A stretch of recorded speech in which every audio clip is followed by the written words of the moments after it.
Most Californians who regret their move to Nevada had one thing in common. They failed to plan their lifestyle fit and instead just chased the price tag. In this video, I'm going to show you exactly what others did wrong who relocated here from California so that you can avoid making the same mistakes.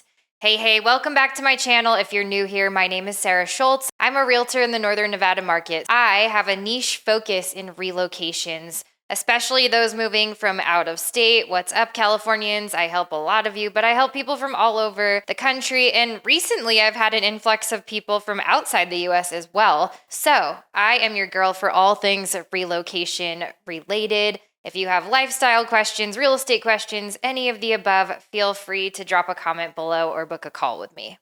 All right, let's dive in. This first piece is about the weather. If you guys have been following me or watch other videos of mine, you probably know that I've touched on the weather here as we are in the high desert. The weather here is not uniform. Reno is a small city, biggest little city, you might say, but the weather actually changes from like one part to the other constantly, and altitude here really fluctuates depending on each neighborhood. So if you're somebody who really does not want to be in the snow or wants to avoid shoveling, there's not a ton of shoveling in Reno compared to lake level, Lake Tahoe. However, there are some neighborhoods that are going to get hit a lot harder than others. Your experience in Somerset, for example, which is in northwest Reno on kind of the Verdi side of town, on your way into the north shore of Tahoe. So you'd be getting on 80 West going towards the north and west shores of Lake Tahoe. You're going to be going up in altitude as you make that commute up to Somerset. And so a lot of those homes tend to get hit a lot harder with snow.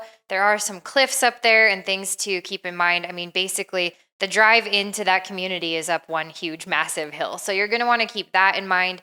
If you're looking for a more mild experience, you could look in South Reno. I recently moved about a year ago from the north end of Reno to the south, and I have to say, I love it down here because we're so close to actual skiing and like snow activities. We're really close to Mount Rose. However, for whatever reason, the microclimate in my neighborhood at least is very mild. I've never, knock on wood, once had to shovel my driveway since moving down here. And we had some pretty decent storms last winter. That said, it is awesome to be able to get in the car and drive 15 minutes and be on the slope. So in my opinion, this offers one of the best of both worlds scenarios if you're not into shoveling, but you do like to ski or snowboard. There are other neighborhoods in our community and our market that offer different experience as well. Spanish Springs is going to feel a lot more like a desert climate. There are a lot less mature trees out that way. It is rapidly being developed. A lot of our new construction in this area is out in Spanish Springs, but the climate out there is straight desert. So you are going to get a lot of wind if you're out there because you don't have that built-in shelter quite yet. The key point I'm trying to make is that your lifestyle can be drastically different from one microclimate to another within our market. So you're going to want to be really intentional about where you choose to purchase if you are sensitive to the weather. The next topic I'm going to talk about is commuting and transportation. This is kind of a big one, especially if you're coming from a part of California where you have better public transit than we have here. We don't have light rail. I don't think we'll ever have light rail, unfortunately, but our bus system is really limited. I think if you live here, the consensus really is that Reno is a driving community. So if you move here, plan on having a car, and not just any car, a car that can probably get you up and over the summit if you do want to go enjoy the lake or anything in the winter that might require four-wheel or all-wheel drive. There is a very small part of our market that I would actually say is walkable, and that is anything kind of close to Midtown or downtown. I believe that this is why 89509, well, one of the reasons why the 89509 zip code has recently become a very, very desirable place to land because it does partially border Midtown. So there are a ton of restaurants, bars, coffee shops, little boutiques you can walk around and feel that sense of I'm in a city, I can walk to do things. And then the other reason is that it's centrally located because as Reno has grown, and Sparks, I mean, I'm not just specifically talking about Reno, our whole area as a whole has rapidly developed. And as the sprawl has spread out, that has ended up feeling like the center point to everything. So there's a lot to be said about that zip code. It's going to include Collin Ranch, but not only Collin Ranch. There's a lot of other cute neighborhoods in there, part of Midtown. It's just a really great place if you're looking for something walkable and you are trying to avoid driving a lot or relying on public transit. I mean, we do have Uber and Lyft here, which is fine. We have Toro here. If you're just trying to borrow or rent one from time to time, although I would advise against that. I would say if you're moving here, plan on driving places. So in this scenario, if walkability is important to you, I would say that you probably do have to make some sacrifices. You should probably not try to chase square footage, but instead really make sure that that lifestyle is available where you're looking. Because as you move out where we are seeing all the new development, i.e. Spanish Springs, you're going to see bigger houses, but that size of home really doesn't, for the most part, exist on the Midtown downtown corridor area, just because those are historic homes. A lot of those homes are going to be those small brick bungalows. There are bigger homes, of course, like further out in Collin Ranch, in like that Mayberry area, but still, you're going to want to just be aware that you're trading not only square footage, but also, like I said, a lot of those homes are older, they're historic. So if they haven't been remodeled, you may be taking on a project home, but the trade-off is that you're getting to live in a more walkable part of town. One thing I will note to kind of piggyback on that whole walkability, feeling like you live in a city part of this video is that, when you are in San Francisco or even East Coast cities, I know this video is really for Californians, but I grew up on the East Coast. I went to college in Portland, Maine. I grew up in Massachusetts. So seeing the old Victorian houses and walking down a city street and every house has its own character, its own personality, there's something really magical about that. And I have to say that other than very small pockets of Reno, which would include a lot of Midtown, there's a whole strip on Arlington where there are a lot of really beautiful historic homes. But for the most part, a lot of what you see in our community, especially newer to new construction, a lot of what you see are these cookie cutter subdivisions. I live in one. You walk outside and you can see the same floor plan of a house multiple times, multiple ways, maybe slight variations in color patterns. But what you're really seeing is all these uniform stucco houses with kind of like maybe a different color trim or shutter or facade or what have you. The bottom line is that we traded some level of character and distinguishability for convenience. We built our city so fast and a lot of the neighborhoods look the same. And to me, that is heartbreaking because in my opinion, and what attracted me to Reno initially was that it feels very creative here. It feels like it has this like personality kind of eclectic vibe. And there are a lot of places in our community where I don't really feel like the architecture matches that, which is unfortunate. If you are a Californian moving here, you might show up and wonder, where's all my luxury shopping? Where's my restoration hardware or my West Elm?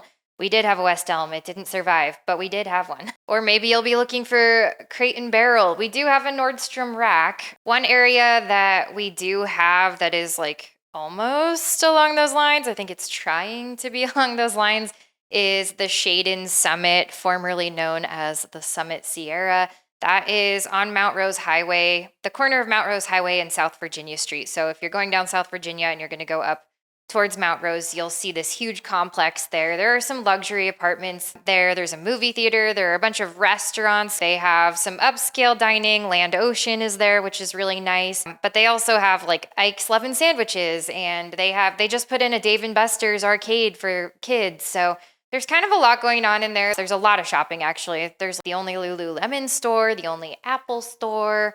There's also a Williams Sonoma, which I love shopping there for closing gifts, just throwing that out there. So as far as high-end shopping, it's really not that kind of city at this point, though I do foresee that changing the more we grow and expand. You also have the Sparks Marina, which has outlet malls and also a movie theater. There's a new casino over there that has some like high-end dining. Honestly, it's adequate. I wouldn't say it exceeds every expectation if you're coming from a much bigger city, but to me, it feels adequate. You might be thinking if you're moving from a major city like SF or LA to Reno that there's just absolutely nothing to do here. It's so small and boring and there's no culture.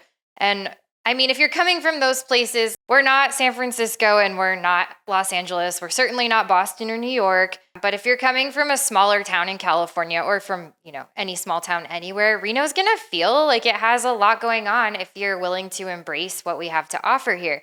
We have a ton of art and culture. We have Art Town, which is a whole summer-long festival where different venues have different itineraries with all kinds of entertainment programming, art classes, art gallery shows, exhibitions, like all of that kind of stuff.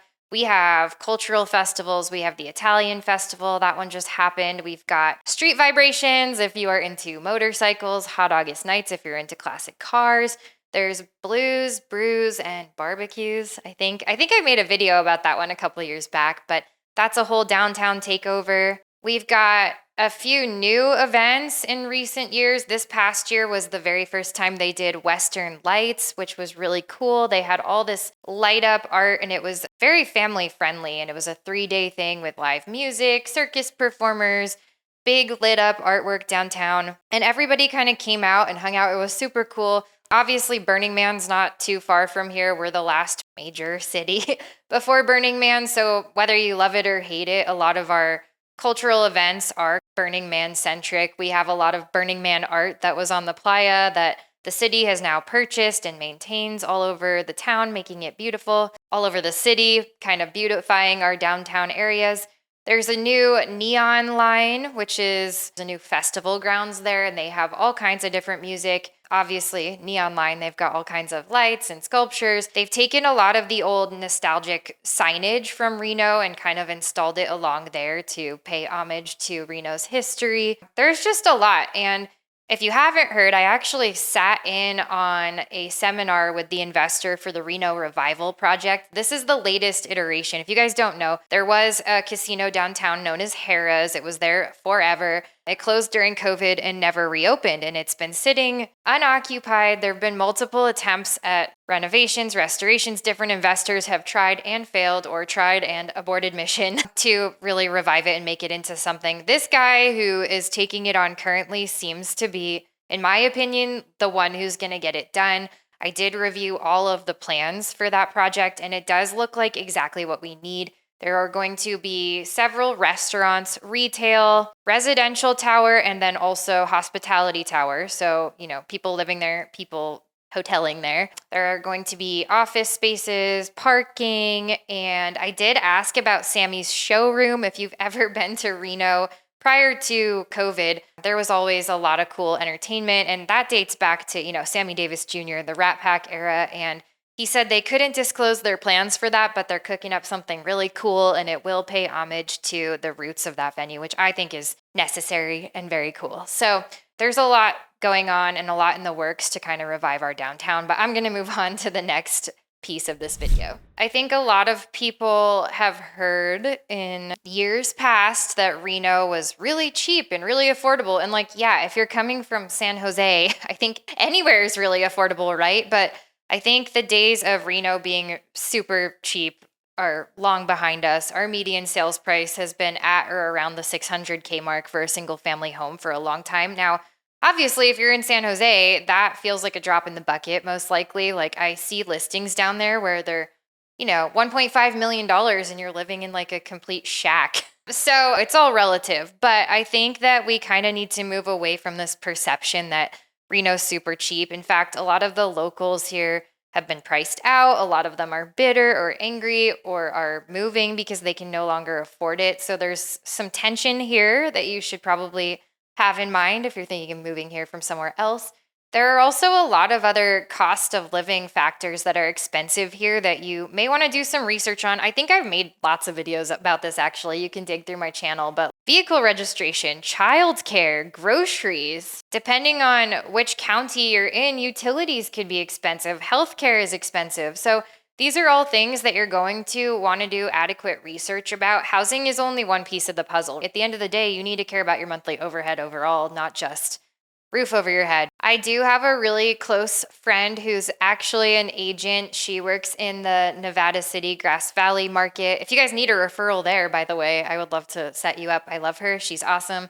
We were roommates many moons ago, and now we're both in real estate. But anyway, I look at her listings all the time, and my thought lately has been like, wow, like I always think of California as being so much more expensive than Reno, and especially in a really nice place like Grass Valley or Nevada City. And I'm always surprised when I see her listings pop up because I feel like they're comparable and in some cases even less expensive than what those same houses would cost in certain parts of Reno. Now, you guys have to understand that like Reno can mean many things. Like Sun Valley is going to be very different than Arrow Creek or Montreux. And if you don't know what I'm talking about, we can hop on a call and look at where your price range might land you, because just like any other city on the planet, there are so many variables in location, demographics, building products from one street to another, even sometimes. So we need to look at your full unique situation and picture of if you can afford X amount, here are like the 5 places in our market where you could potentially land. And then we can go through and look at like lifestyle factors and make a decision that's going to make the most sense for you. Bottom line, you guys, this is my jam. This is my skill set. I work with relocators, like period. I mean, I also help buyers and sellers of many kinds, but like my passion and my bread and butter in this industry is relocations, many from California, although like I said, I've been helping people from all over the place lately,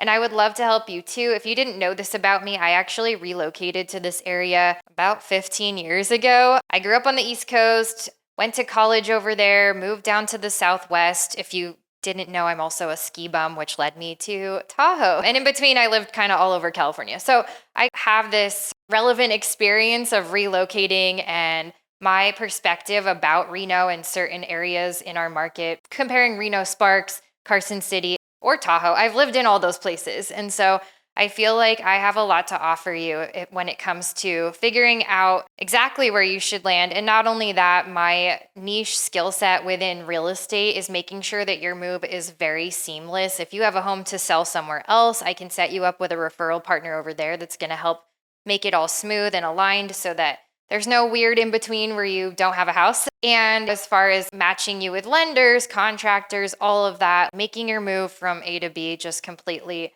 flawless and seamless, that is what I'm here for. I would love to help you. If you haven't already, it would really help me out and help other people in your shoes out if you would hit the like and subscribe button. That way the algorithm pushes my content out to other similar viewers like you. And if you are thinking about making a move in real estate, or if you have other questions about Reno, the lifestyle, etc., I would love to be of service to you. You can book a free call with me. There's no obligation, no strings attached. Just a chance to see if we might be a good fit to work together. You can click the link in the show notes below and book when it's convenient for you. And I will see you guys next week. Thank you so much for watching.